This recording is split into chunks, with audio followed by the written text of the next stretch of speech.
구약성경 506면에 있습니다.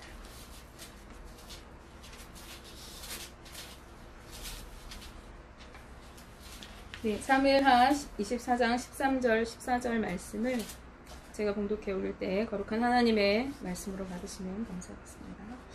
가시 다윗에게 이르러 아뢰어 이르되 왕이 땅에 7년 기근이 있을 것이니까 혹은 왕이 왕의 원수에게 쫓겨 석 달 동안 그들 앞에서 도망하실 것이니까 혹은 왕의 땅에 사흘 동안 전염병이 있을 것이니까 왕은 생각하여 보고 나를 보내신 이에게 무엇을 대답하게 하소서 하는지라.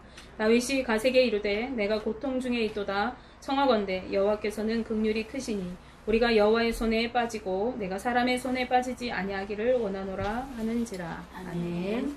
사랑의 하나님 감사합니다. 오늘도 주님을 찬양하고 예배하게 하시니 감사합니다. 적은 무리가 모였지만 이 시간 하나님의 성령께서 우리가 함께 하신 줄 믿습니다. 하나님 이 예배를 기억하시고 연락하여 주옵소서. 지금 말씀을 나눕니다. 하나님 부족한 사람의 모습 가리우시고 전하는 자와 듣는 자가 한 성령 안에서 함께 은혜 받게 하시고 또 우리 전도사님 기도하셨듯이 그 말씀대로 함께 살아서 우리의 삶이 능력이 되고 하나님의 영광이 되게 인도하여 주옵소서. 예수님의 이름으로 기도합니다. 아멘. 오늘은 하나님의 구속의 은혜라는 제목입니다. 제목을 되게 고민을 많이 했고 말씀이 잡히지 않아서 되게 고심을 했던 오늘이었던 것 같습니다. 사무엘하 24장은 크게 세 부분으로 이렇게 우리가 나눠볼 수 있겠어요. 먼저 1절에서 9절은 다윗의 인구조사를 실시하는 그런 내용이 나오고 있습니다. 이것은 하나님께 범죄가 되는 행위였어요. 그러기에 이어지는 10절에서 17절 말씀에는 이에 대한 하나님의 징계로 이스라엘 백성 7만 명이 전염병으로 죽게 되는 그런 내용이 나오고 있습니다. 그리고 마지막으로 18절에서 25절 말씀에는 다윗이 아라우나의 타작마당을 사서 그곳에서 제단을 쌓고 번제와 화목제를 드림으로써 재앙이 그치게 된 내용을 담고 있어요. 그래서 이것은 하나의 커다란 사건을 다루고 있는 것으로 볼 수 있습니다. 그런데 이것은 타락과 심판 그리고 회개와 회복으로 이어지는 구속사적 관점을 가지고 기술한 사건이라고 볼 수 있겠습니다. 이 본문을 볼 때 우리는 주로 다윗이 교만하여서 인구를 조사함으로 하나님의 심판이 임한 것에 초점을 맞추어서 왕의 잘못으로 인해서 백성이 심판을 받은 것으로 생각하는 경향이 많이 있었습니다. 그래서 심판의 책임을 왕에게 전가시키는 것이고 백성은 단지 피해자인 것처럼 생각하게 되는 것이죠. 그러나 우리는 오늘 말씀을 통해서 그렇지 않다는 사실을 알 수가 있는데요. 사무엘하 24장 1절 말씀을 우리가 다시 보시면 여호와께서 다시 이스라엘을 향하여 진노하사 그들을 치시려고 다윗을 격동시키사 가서 이스라엘과 유다의 인구를 조사하라 하신지라 라고 기록되어 있습니다. 무슨 뜻입니까? 하나님께서 이스라엘 백성 때문에 진노하셨다는 것입니다.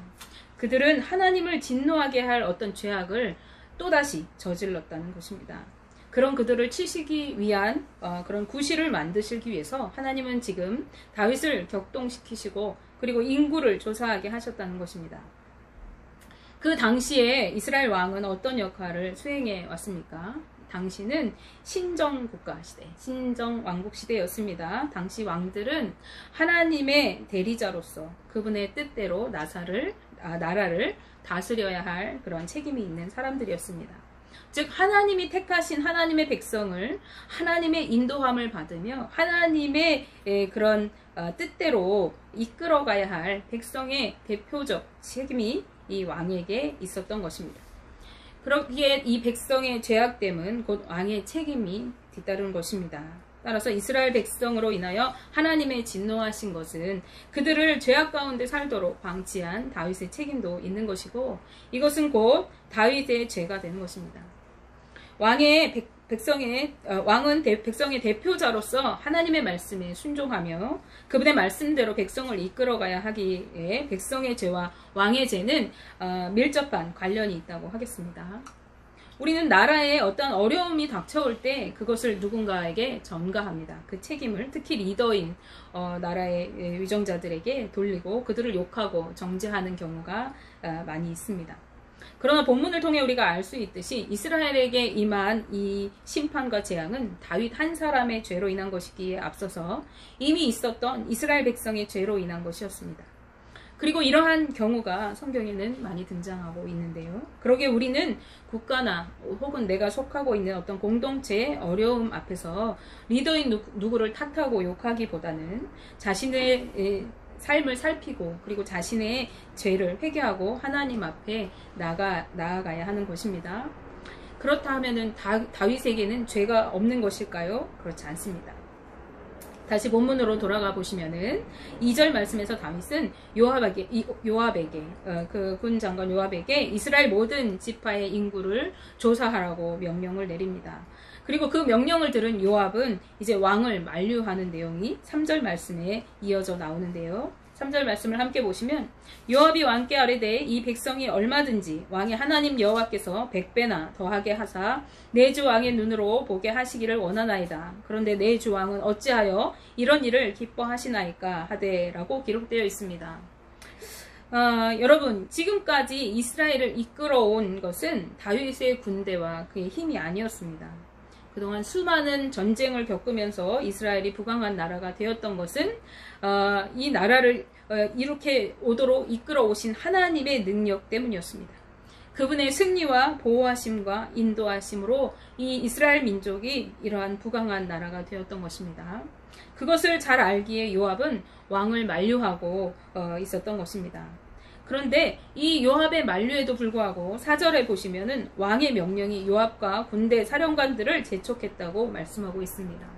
강경하게 요구했다는 것입니다. 이것은 무엇을 뜻하느냐? 첫째는 자신의 이룩한 권력을 확인하고 싶었던 다윗의 교만한 마음이 있었던 것입니다. 또 다른 하나는 하나님의 힘을 의지하는 대신에 자신의 권력과 힘을 의지하며 나라를 더욱 부강하게 세워보려고 하는 그러한 의도가 있었던 것입니다. 이것은 하나님의 대리자로서의 왕, 즉 신정 정치에 위배되는 것이고 하나님에게 있어서 하나님의 그 능력을 의지하는 대신 자신의 어떠한 힘을 의지하는 이러한 행위는 불순종과 불신앙의 태도였습니다. 그의 인구 조사는 단지 인구가 몇 명인지를 조사하는 것이 아니었기 때문입니다. 사무엘하 24장 8절 9절 말씀해 보시면 그들 무리가 국내를 두루 돌아 9달 20날 만에 예루살렘에 이르러 요압이 백성의 수를 왕께 보고하니 곧 이스라엘에서 칼을 빼는 담대한 자가 80만 명이요 유다 사람이 50만 명이었더라 라고 기록하고 있습니다. 즉 다윗이 인구조사를 시킨 것은 자기의 백성이 얼마나 수가 되느냐가 아니라 전쟁에 나갈 만한 사람들을 조사했다는 뜻입니다. 이것은 하나님의 통치를 거부하는 대신에 자신이 가지고 있는 군대의 힘을 의지하려는 의도로 이런 행위는 하나님 앞에 불신앙의 죄가 됩니다. 그런데 한 가지 다행인 것은 다윗은 수많은 인생의 어려움들과 그리고 그 속에서의 하나님의 은혜를 경험해 오면서 이전과는 다른 모습을 보이고 있는 것을 그 후에 볼 수 있는데요. 이전에는 다윗은 우리아의 아내 밧세바를 취하고서 그리고 또 그 자신의 충신이었던 우리아를 죽게 만들고서도 회개하지 않았어요. 나단이 와가지고 권면하고 꾸짖었을 때 그때야 비로소 회개하였습니다. 그러나 본문에서는 인구 보고를 받고 나자 스스로 자책하여 회개하였다라고 기록하고 있어요. 사무엘하 24장 10절 말씀에 다윗이 백성을 조사한 후에 그의 마음에 자책하고 다윗이 여호와께 아뢰되 내가 이 일을 행함으로 큰 죄를 범하였나이다. 여호와여 이제 간구하옵나니 종의 죄를 사하여 주옵소서. 내가 심히 미련하게 행하였나이다 하니라 라고 기록하고 있습니다. 이 다윗이 이전에는 죄를 짓고도 하나님 생각하지 않고 고백하지 않았어요. 선지자가 와서 꾸짖기 전에는. 그런데 지금은요, 이 보고를 받자마자 내가 잘못했구나를 바로 알았다는 것입니다. 그러나 다윗이 회개함으로 그의 죄는 용서받았지만 그의 죄의 대가는 반드시 치르게 되어 있습니다. 밧세바에 범했던 죄, 우리아를 살해하는 죄를 하나님께서 용서해 주셨지만은 그 밧세바를 간음함으로 인해서 얻게 된 아들을 하나님은 죽이셨어요. 이스라엘 민족이 대수하는 이 죄를 하나님은 사하시지만 그 죄의 대가를 오늘 또 치르게 하십니다. 그러기에 그의 기도를 들으신 하나님은 선지자 갓을 통하여서 다윗에게 죄에 대한 징계의 방법을 제안하고 계십니다. 땅에 7년간 기근이 있게 하든지 아니면 석 달 동안 원수에게 쫓겨 도망치는 신세가 되든지 아니면 3일간 전염병이 있게 하는 것 중에서 고르라는 것입니다. 근데 이것은 다윗을 위한 하나님의 배려가 아닐 수 없습니다. 하나님은 얼마든지 그분의 주권으로 마음껏 그를 징계하고 심판하실 수 있었습니다. 그러나 사무엘하 24장 12절 하반절 말씀에서 하나님이 이렇게 말씀하십니다. 너를 위하여 너는 그 중에서 하나를 택하라. 내가 그것을 내게 행하리라. 누굴 위하여? 너를 위하여. 다윗을 위하여 하나님은 그 선택지를 주셨다는 것입니다. 다윗은 괴로웠을 것입니다. 그러나 다윗은 선택해야만 했고요. 24장 14절 말씀에 보시면 다윗이 가세게 이르되 내가 고통 중에 있도다 청하건대 여호와께서는 긍휼이 크시니 우리가 여호와의 손에 빠지고 내가 사람의 손에 빠지지 아니하기를 원하노라 하는지라 라고 고백하고 있습니다. 그는 고통 중에서 결정해야 했던 것입니다. 그런데 여기서도 다윗의 신앙의 성숙함을 우리가 엿보게 됩니다. 그는 사람의 손이 아닌 긍휼이 많으신 하나님의 손에 빠지기를 선택하였습니다. 사람들에게 쫓기거나 또 기근의 심판을 받는 대신에 하나님이 직접 해결하실 수 있는 그런 방법을 택했던 것입니다. 근데 본문을 통해서 우리가 생각해 볼 것 중에 하나는 뭐냐면요. 하나님은 내게 행하리라 라고 다윗에게 심판을 행하겠다고 하셨는데 다윗은 우리가 라고 표현하고 있습니다.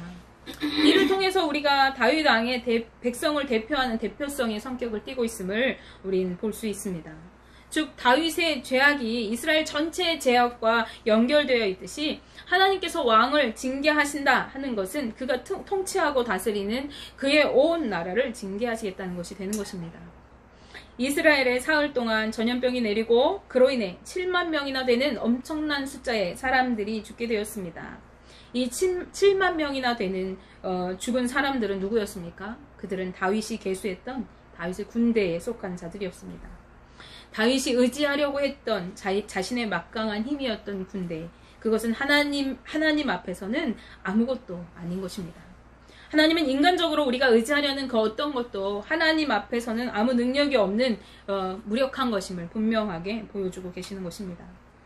하나님의 심판의 재앙이 극심했다는 것을 본문 16절 상반절 말씀에 이렇게 기록하고 있습니다. 천사가 예루살렘을 향하여 그의 손을 들어 멸하려 하더니 이스라엘을 멸망시키려고 했다는 것입니다. 그때 하나님께서는 은혜를 베푸십니다. 16절 말씀을 계속해서 보시면 뒤에 이렇게 기록되어 있어요. 여호와께서 이 재앙 내리심을 뉘우치사 백성을 멸하는 천사에게 이르시되 족하다. 이제는 내 손을 거두라 하시니 여호와의 사자가 여부스 사람 아라우나의 타작마당 곁에 있는지라.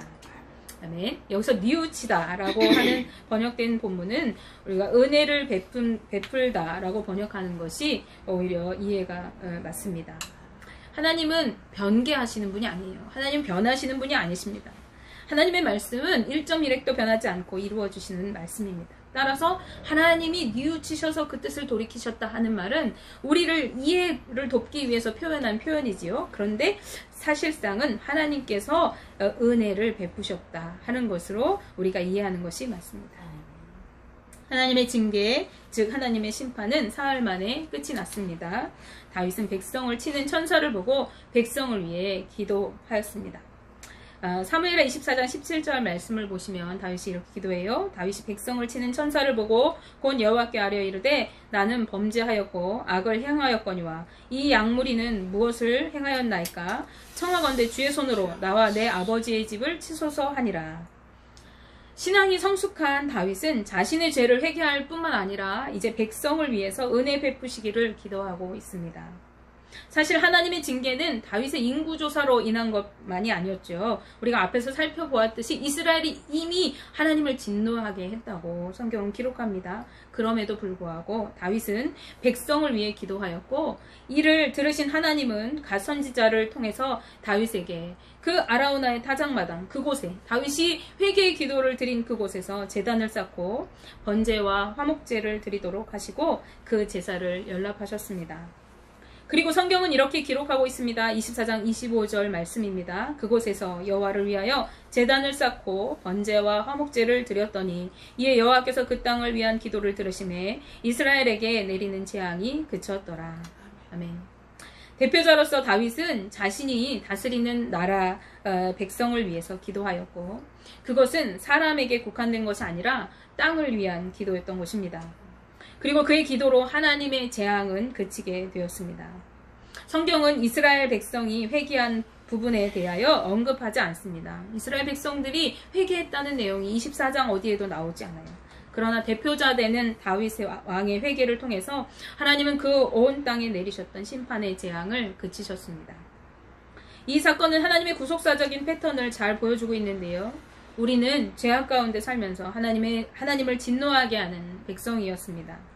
그럼 우리는 하나님의 심판으로 멸망할 수밖에 없는 존재였습니다. 그러나 우리의 대표자 되시는, 우리의 대리자 되시는 예수 그리스도께서는 우리를 대신하여 하나님 앞에 친히 화목제물이 되셨고 하나님의 심판이 우리를 향하여 그치도록 하셨습니다.